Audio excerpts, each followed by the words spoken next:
釣れました。大きさは77センチです。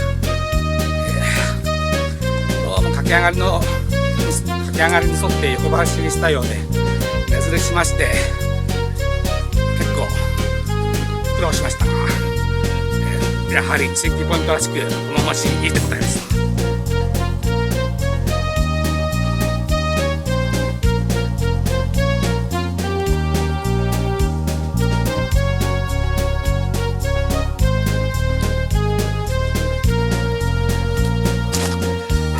この鯉は75センチです。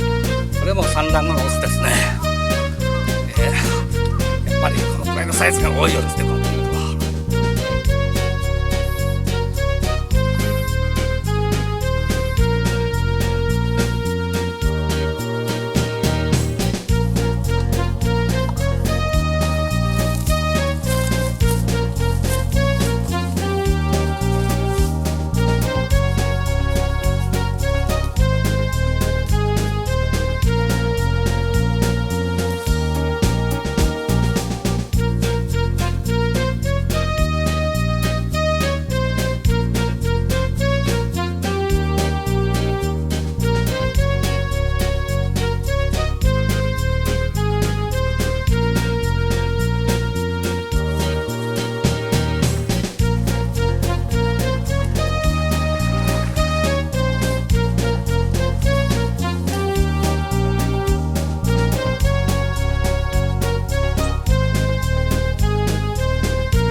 可愛いですね。